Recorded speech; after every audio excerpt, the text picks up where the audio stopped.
Well, this young man, he knew that this is the type of career path that he wanted. And he actually shared that with me. And he said, I would like to get into the interview process. And we said, well, you do have some of the intangibles. I mentioned to him, I said, you have good communication skills. You're a people person. Yet, you may not have the work experience that they're looking for in the actual resume.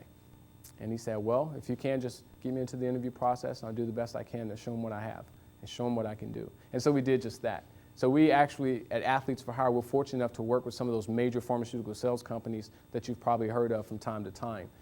And this young man gets into the interview process, and he's sitting there that day. And the hiring manager for this major pharmaceutical sales company actually takes a look at his resume, hears him speak for a little bit, and he says, wow, I can tell why Athletes for Hire got you into the interview process with us. I mean, you really bring a lot to the table, but you're really lacking in the work experience category. I mean, if there's nothing else, I'm probably going to have to move on to the next round of interview process with other applicants. But if you keep in contact with me, then I'll definitely try and get you back into the rotation in the near future. And the young man looked down at his resume and sort of said with a smirk on his face, he said, well, actually, if you'll take a look at the bottom portion of my resume under the professional development section. And he went on to tell his story. This young man had actually gone out, purchased a set of Zig Ziglar's training tapes.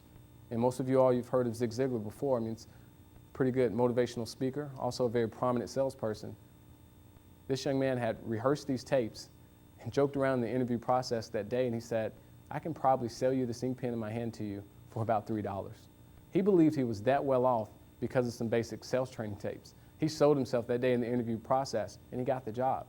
$50,000 a year, nice little all-income, PDA, laptop, company car, nice little package. Not to mention that for my major, it was a whopping $24,000 to $28,500 when I was coming directly out of undergrad. And for this young man, you mean to tell me that he can come out and actually do this role or actually come into this position after doing some things like professional development?